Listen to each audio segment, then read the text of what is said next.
Welcome everybody to this discussion for which we're delighted to have with us Ellie Jackson, one of the curators of the current exhibition on medieval women at the British Library. Before I introduce her, I want to briefly introduce the Athena Art Foundation. My name is Abigail Spencer and I'm the digital events manager for Athena, and we're a UK-based art charity operating primarily online and founded by our director Nicola Jennings. Our mission is to engage more audiences with pre-20th century art from all around the world in a fun way, which brings more people into museums and galleries and also demonstrates its continued relevance today. So we also often speak to contemporary artists who choose to explore the past and various traditions in their work. You can check out the rest of this YouTube channel to find lots of these talks, including a recording of our recent live event with Sarah Bowles, curator of the British Museum's exhibition on Michelangelo's drawings, or a talk with Falconde Ahmadzada, a contemporary artist working with traditional Persian techniques of miniature painting. You can also check out our website or follow us on Instagram, where we often post shorter videos giving the stories behind artworks. So Eleanor Jackson is the curator of illuminated manuscripts at the British Library in London and the lead curator of the exhibition Medieval Women in Their Own Words, open at the British Library until the 2nd of March 2025. She has previously curated the exhibition Gold, Spectacular Manuscripts from Around the World in 2022, and her publications include the Lindisfarne Gospels, Art, History and Inspiration, also published in 2022. Eleanor has asked me to begin with this image from Sibilla von Bondorf's manuscript Life of St. Francis, which depicts St. Francis and St. Clare.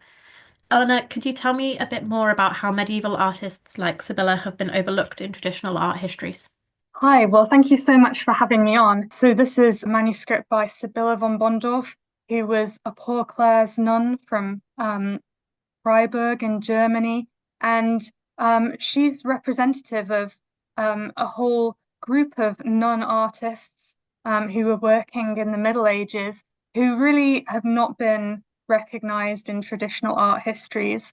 It was only a few years ago in 2019 that there was a story came out about some research that had been done at a cemetery in Dalheim in Germany, where they looked at the dental enamel of skeletons that had been found in this convent cemetery, and they were able to find that one of the women had lapis lazuli. So this is a semi-precious gem that was used to make ultramarine pigment, and she had this embedded in her teeth. And as a result of this, the scholars concluded that she had been a manuscript illuminator and that this lapis lazuli in her teeth had built up over the years as she was licking her paintbrush. And it became a bit of a viral sensation because people were so surprised that women were illuminating manuscripts in the Middle Ages. So Sibilla was a really prolific artist, and I think her work is really beautiful and interesting. But this is the kind of artwork that has been dismissed very often in art historical narratives as being crude, coarse, naive. And it's only really recently that scholars have started to reassess it and to think how actually a lot of the aspects of this aesthetic and iconography are really very deliberate, and they reflect a distinctive culture of nunneries in this time. But these ideas still haven't become widespread, and this kind of artwork is still not very well known. And indeed, a lot of people don't even realize that women were creating art in the Middle Ages. Thank you so much. It's amazing seeing it in a really mainstream exhibition being highlighted. And I love how much of a clear style you can see in the manuscripts by Sibilla in the exhibition. It's really, really amazing. So the next question is that there's a key theme in the exhibition that there's this sort of sense of continuity between women's experiences in the medieval world and in today's society. And I wanted to ask you a bit more about how did you approach curating a display which can both affirm the relevance of these texts and images to women's experiences today without overly projecting modern ideas and categories backwards? Yeah, so when we were working on this exhibition, we were really keen that it was not just going to be an exhibition of historic interest only, but that it should feel really relevant and contemporary as well. And certainly when working on the exhibition, there were so many of these objects that I was really amazed by how they really made me think of my own experiences, and I could really recognize so much of my own life in them. And so it was a kind of challenge for us to think about how to convey that and make visitors feel that way as well. And, you know, some of these items, for example, there's this birthing girdle. So this is a manuscript which it imitates the form of a girdle, so a waist belt, and it would have been used as an amulet during childbirth, as a method of protection towards the woman and her child. It says that it's covered in all of these charms and prayers, and it says that a woman who sees or touches or has this laid upon her would be protected in childbirth. And, you know, this obviously childbirth is quite a universal experience across time, from the Middle Ages to the present day. And in many ways, items like this recall the kind of grounding techniques that women use in childbirth now as a way to kind of combat trauma, or to try and make them feel more empowered over the situation. And we also have things like the questioning of Eleanor Reichner, which is on loan from the London archives.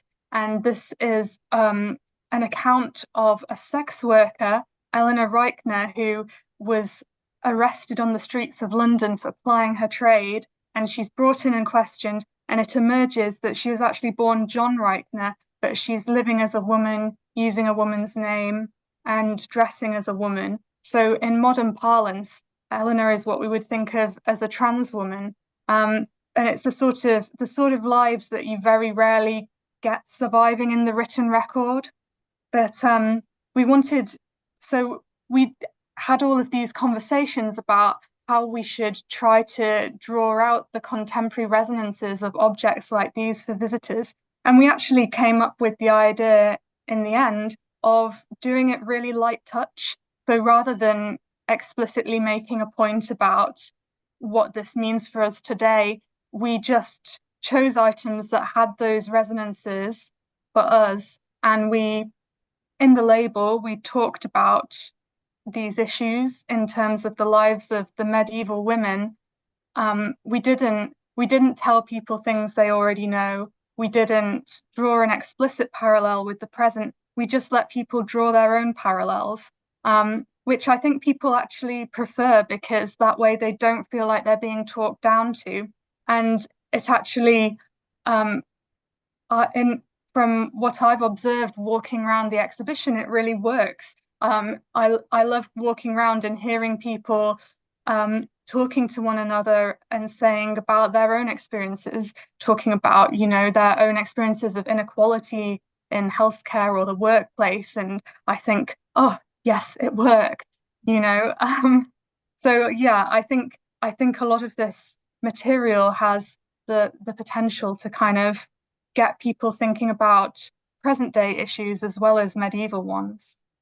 Yeah, I think if I could just come in quickly there. Yeah, go for it. I think you do it brilliantly, because I think, you know, it's not just in these topics, but right throughout. I mean, you talk about, for example, craft making. You know, some of the images that are near the Sibilla von Bondorf one I noticed are about embroidery and about sewing and things that actually women have now become very interested in again. They're sort of becoming something that women are really enjoying again. I think those sort of traditional crafts, but also things like cosmetics and as pay gaps, you know, that have ever been present, and divorce contracts, and, you know, all sorts of really very, very, you know, things which continue to be absolutely, you know, on the agenda today. And so I think you do that really, really well. Yeah, I think the diversity of stories throughout the exhibition comes across so clearly. Yeah. Thanks. Eleanor, can we just go back to the birthing girdle? I just wondered if you might just tell us what the iconography is. Yeah, so the kind of red Yeah. diamond shaped image that you can see kind of blown up on the left, this is the wound of Christ, so his side wound. So when Christ was crucified, then he was pierced in the side with a lance, and water and blood flows out of the wound. So it's representing here a devotional image of Christ's side wound, but also in the context of a birthing girdle, it's quite relevant in that it also resembles in some ways a vulva. And I think this is a very deliberate kind of symbolism in medieval theology. The piercing of Christ and with the side wound, and the flowing of blood and water from the wound has been likened to Christ giving birth to the church. So this idea of the side wound as a kind of maternal image is something that was kind of present in medieval theology as well. So moving on to the next question, what was the role of portraits and self-representation in medieval women's manuscripts? Yeah, so throughout the exhibition, it was something that, I guess I found striking whilst researching the exhibition is that how many of the illuminated manuscripts of women include pictures of them. And I think these served a variety of purposes. So the one you've got here, this is in a prayer book of Margaret of York, Duchess of Burgundy.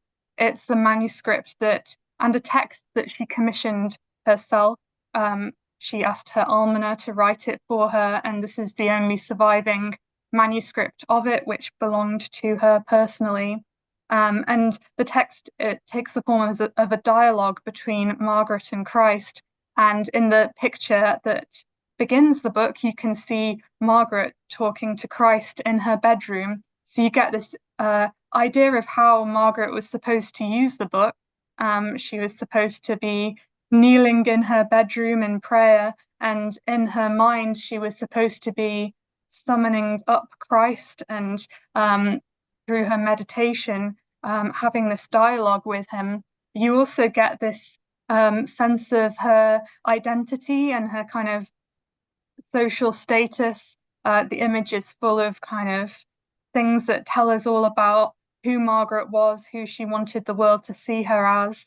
So, she's beautifully, fashionably dressed. She's got her rich bedroom. She's got her family coat of arms and the initials of herself and her husband Charles on the kind of bed hangings and on the vase in the foreground.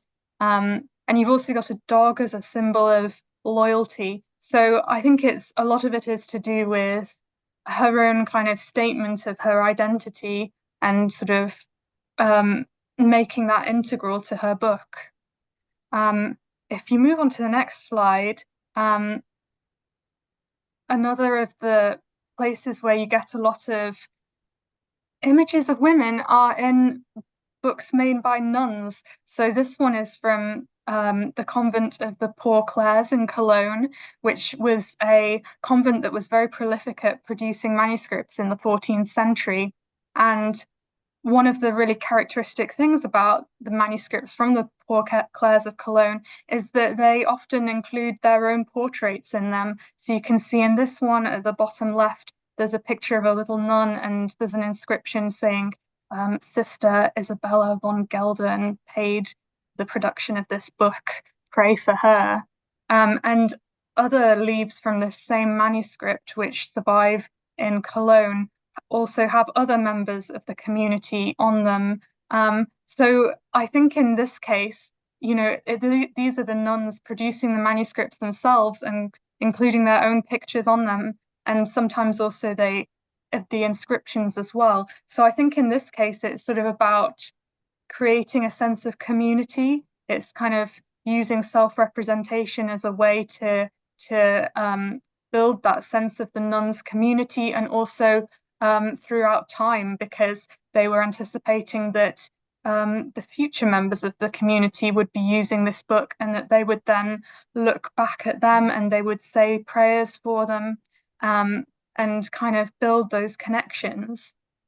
One of the most distinctive images of or portraits of a medieval woman from Europe has probably got to be Christine de Pizan. So she's the first professional woman author in Europe, which is to say she made her living through writing books. And she was able to do that because she had patronage of the French royal family. And she produced manuscripts of her works to give to the royal family. So this one, it's called the Book of the Queen, is a manuscript that was produced under Christine's personal supervision to present to Isabeau of Bavaria, Queen of France, who you can see in the picture. And Christine, she had her own team of scribes and artists who were producing these for her to her own specifications. So we know that the images of Christine in these books are exactly the way she wanted to be represented because she had creative control over the process. And Christine's image appears all over these books, and she's very distinctive, always in this blue dress and this big white headdress. She's often shown writing, or in this case, holding the book. So it's a very self-conscious way of creating her image. And I think she was really doing it as a form of self-publicity. I think she realized that having a distinctive image was a good way to kind of market herself, and having that level of recognizability was a good kind of marketing ploy for her. So yeah, I think she's really remarkable in the way that she used art as a way to support her writing. She's an extraordinary person. She basically built her career herself. She was widowed, wasn't she, very young? Mm, And in the space of a very short period of time, her father, who had sort of introduced her at court in France, her mm, husband, and another close contact of hers, I can't remember who that was, all mm, died. And she found herself with no income, having to fight a legal case to try and get her husband's some money that was owed to him, and three children to support, and no way of doing this. And she had the benefit of an education at courts through her father's presence there, and because he was a judicial astrologer. Is that right? He yeah, was something he was extraordinary. he was an astrologer and an advisor to the king. France, yeah. And so she finds herself with no way to make any money, and she'd written a few poems, and she just starts writing these books and building up this patronage, and becomes very, very successful. I mean, it's such an extraordinary story, and this is late 14th, early 15th century. I mean, she's an amazing woman, and it's only recently, isn't it, that we've kind of started to notice her again. I mean, she could have a whole exhibition to herself, I feel.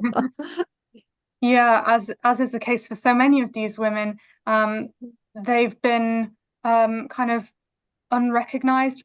Christine was a very popular author in her time. Her works survive in a lot of copies. They were translated into lots of different languages. They were published in print. But in the following centuries, she was essentially forgotten, and people just dismissed her as being, not a very good author. And it's only really since um, kind of the rise of feminist thinking in the 20th century that people have gone back to her and started to read her and reassess her and recognize how important she was. Yeah, she gets a place at Judy Chicago's dinner table, doesn't she? Indeed.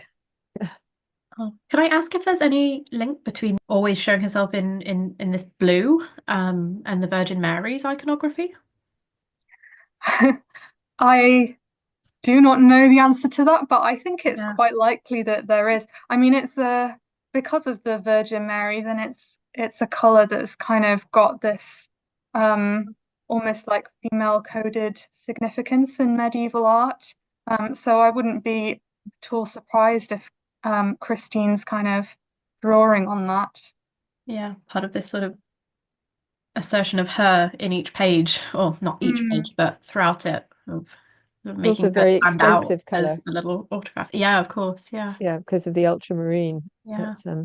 yeah. Penny was Yeah, it's talking about. certainly, she's presenting herself as being kind of very fashionable and glamorous. Mm. So as well as including portraits of themselves in manuscripts, there's the female writers also seem to use quite a lot of distinctively feminine imagery in their work, particularly mystics like Julian of Norwich. Could you tell me a bit more about how they went about this? Yeah, so one of the things that happens when you kind of read female authors is that you get completely different perspectives, and it's really striking that so many of the female authors that we have represented in the exhibition um, really write about women's issues or interpret interpret things in a distinctively feminine way. So Julian of Norwich is a kind of case in point there, because her work, The Revelations of Divine Love, is really known for the way that she talks about God in a feminized way. She talks about God as a mother, and God's unconditional love for all of creation as being like a kind of maternal love. And she describes her own spiritual journey towards God as being that of a child growing up in the care of its mother. So Julian of Norwich's Revelations of Divine Love is the earliest surviving work in English that we know to be written by a woman. Her story essentially was that when she was about 30, she became extremely ill and she thought she was going to die. And while she was ill, she had this series of visions in which she got all this divine knowledge from God. And when she got better from the illness, she created this book in which she recorded her visions. And she then applied to become an anchoress, which is someone who is enclosed in a cell, and they adjacent to a church, and they weren't allowed to ever leave. And she'd spend her time meditating on her visions. And she then, 20 years later, produced a second version of the Revelations of Divine Love, which is called the Long Text, which goes into a lot more detail about the theological meanings of her visions. You also have other visionaries like Margery Kemp, who her visions are quite different than Julian's, but they're also influenced by her own experiences as a woman. So Margery's visions, they're more down to earth. She talks about having a mystical marriage with Jesus. She very much sees herself as a bride of Christ, and Christ as being her lover. She also talks about she has a vision where she sees the nativity, the story of the nativity, of from the Annunciation through to the birth of Christ. And in this story, she inserts herself as a maidservant to Mary. So she helps her out and she helps her during the birth. So it's a very kind of domestic and kind of female-centric way of relating to these biblical stories. And I think nuns, religious women were very, very taken by these very personal descriptions because it helped them, didn't it, to see themselves and to imagine themselves closer to Christ, and to think about both the joys but also the suffering of Christ. Yes, and to kind of really emotionally invest themselves in these stories. It's called affective piety, this kind of very emotional spirituality of the late Middle Ages. That was particularly true of the Franciscans, wasn't it? The four clares and the different Franciscan orders. Mm. I particularly loved the little quote that you have from Julian of Norwich about the hazelnut. And I'll just read it out because it's so lovely. It is lovely. So she imagines, one of the things she writes about is one of the visions about Christ. And she says, "He showed me a little thing, the quantity of a hazelnut in the palm of my hand, and it was round as a ball. I looked at it with the eye of my understanding and thought, what may this be?" I thought that was so lovely, this idea of the world that's so perfect and so kind of all-encompassing. It's like a little hazelnut that she could imagine in her hand. Yes. Yeah, and it also, I think, chimes with these kind of contemporary ideas of mindfulness and kind of grounding yourself, which I think a lot of people can kind of recognize. And probably would have been very relevant to sort of her decision to go and become an anchorite, because she was also sort of, living this very, very, I mean, not isolated necessarily, but enclosed sort of life. I did really enjoy the another thing in the exhibition that was the rules or a handbook for anchorites. Yes, And the Anchor sort and of, Whistler. yeah. And you could And have a cat, couldn't you? So yeah. that sounds, a little redeeming thing to living in a small cell. So what are some of the key ideas that you hope audiences will take away from this exhibition, and how do you think this might impact art historical and manuscript studies going forward? Well, I think kind of at its broadest, I hope that it helps to change people's misconceptions about the Middle Ages. When we did audience testing for this exhibition, it was quite eye-opening. We learned that people see women's roles in the Middle Ages as very limited. They think that women were just at home, doing housework, a life of kind of oppression and domestic drudgery. But it's not true at all. Women were active and achieving things all throughout society. So I hope people will come to recognize that more.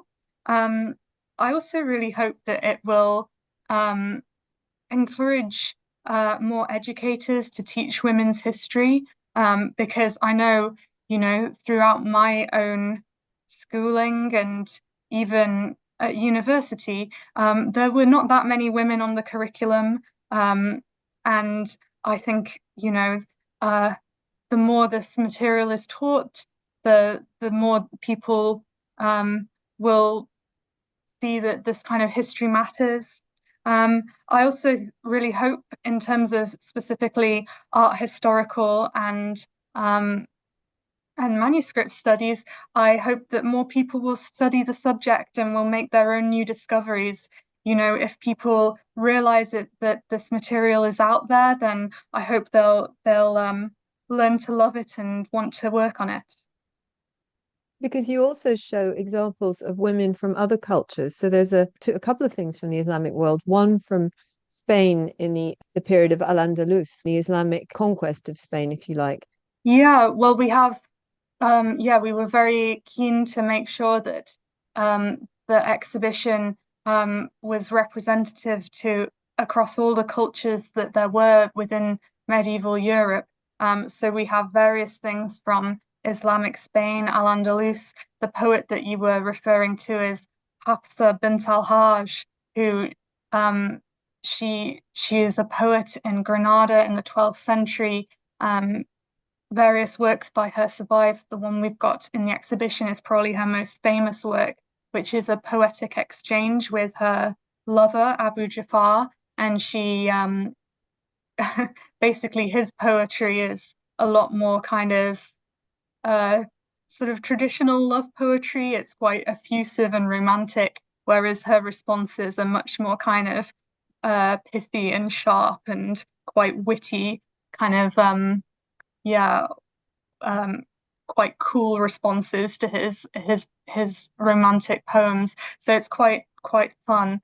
And yes, we have various items relating to Jewish women's experiences in Europe. I think my favorite one is a printed book, which it's the first work, the first printed book in Europe by a woman printer.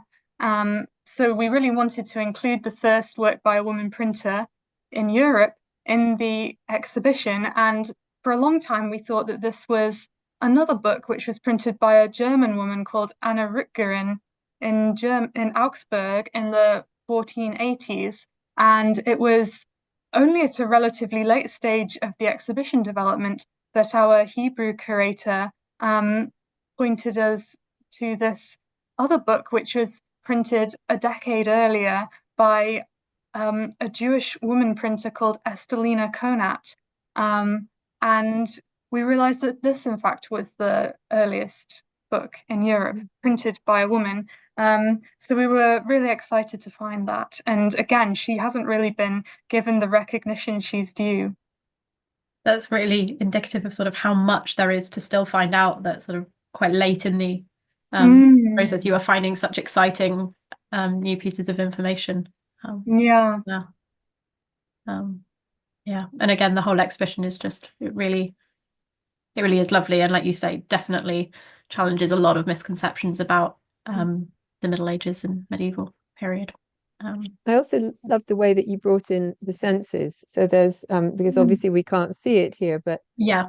you can pick up a little headset and listen to music, listen to singing, which some of the singing from the choir books in the exhibit. And then there's even a place where you can go and smell the smells described by some of the women. Was it some of the mystics, their visions, that the smells that were associated with them? Yeah, we did 2 scent displays. So this is something we were very excited about because the British Library has not used scent in an exhibition before. So we did 2 displays. One of them was about cosmetics. So it was based on a manuscript of cosmetic recipes for women that we have in the exhibition.